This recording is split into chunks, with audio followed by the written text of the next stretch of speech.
Hey guys, Pete with Colorado Custom Covers and Decks. Thanks for checking out our YouTube channel, The Deck Answers. Here we're showing you how we install our cable railing on posts, on wood posts. So we've been using this RailEasy stainless steel cable product. It has a tensioning end on one side, that's this side, so that one is going to have threads on it, and you elongate that in the beginning and then suck those threads in to pull the cable in. And then the other end is a swivel end.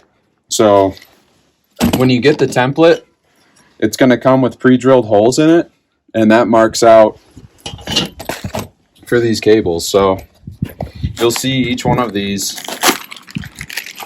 has 3 holes in it. That corresponds with the 3 holes on the template. What they don't give you on the template is the ability to turn these to do them on a 45.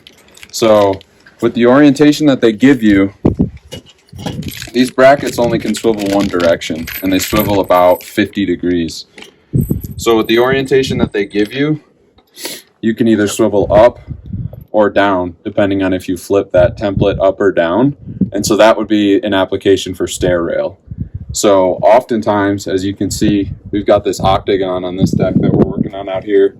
We're up in Conifer, Colorado right now. So what I usually do is I'll take the template, I'll go through, and I'll lay this down. I'll just show you exactly how I do it. I pull out the bar, or they call this the post. I pull the post out so that I have access to just the backing there.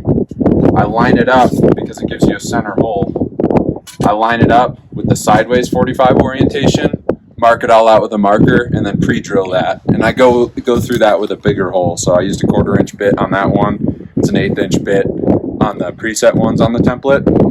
So now I have a template for going on 45s. We won't be doing that right here.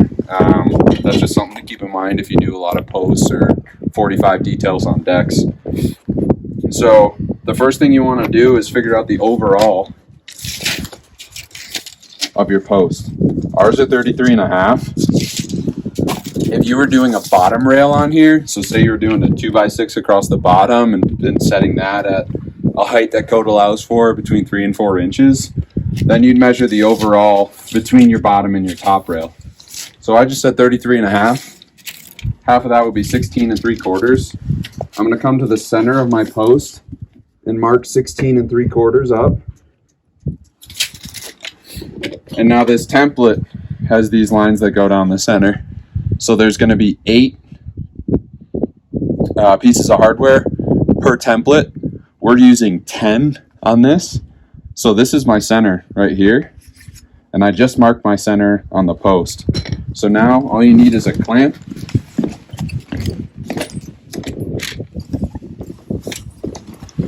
You're going to line up that center with the center of the post that you just marked. And that's going to center your cable vertically. And then you also want to center it left to right. So on this one, our template is 3.5 inches because it's made for 4x4 posts. We have 6x6 posts here. So we're going to have about 1 inch or 7/8 gap. That's what I got there, 7/8. Right there, I'm a little less. I'll crank it over. Okay, now our template's set. So there's 2 ways you could do it. One way you could go through and you could mark all your screw positionings with a pencil. What I've been starting to do now is actually just going through with a punch. So I'll just take a punch.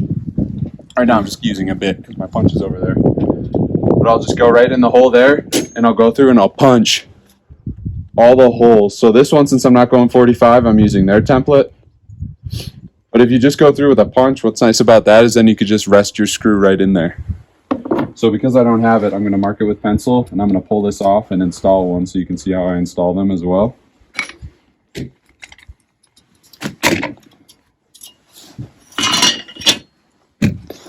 So you've got your hardware here, and you have 3 screws that come with it.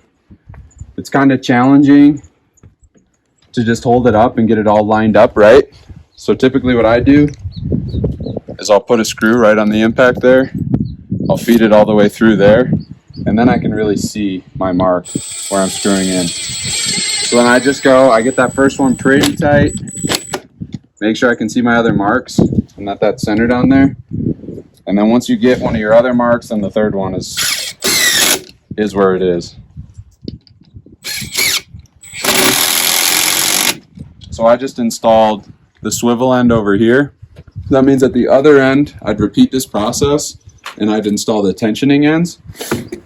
And then on this template as well, it's worth noting, if you have mid posts like we're gonna have, so instead of installing hardware on every one of these posts, your template provides you with the center location of your hardware. So all you need to do is go match that, whatever measurement you are using on this post. So for us, we put our center at 16 3/4. On those mid posts, we'll go match that, set the template up in the same place, and then we'll mark out the middle hole. And the middle hole is just for pre-drilling right through those posts. So this cable can do like a 30-foot run pretty well. So we're gonna go ahead and we've got like 28 feet right here. We're gonna go ahead and drill right through those mid posts, and we'll actually be adding some 4x4 posts in between the 6x6s, just because you're not really supposed to exceed 8 feet with the cable. That'll kind of help take some sag out of it, help it tension, help you get it lined up the right way. So we'll go through and do that after. But once again, yeah, take your template, get it centered on there, and then you'll see the only other thing I'll say is this is going to be way more than code allows for the gap. So they only give us 8 spots on here. So then once I get my 8 spots punched out, then I just take the template off the clamp, move it up, get the top holes lined up with the second from the top here, and then I'll go and punch out another one above it and below it, and that'll give us our reveal in our rail spacing per code. So thanks for watching, guys. If you're installing RailEasy Cable Rail or any other kind of cable rail, it all pretty much goes the same. Make sure to subscribe if you found this video helpful. Thanks.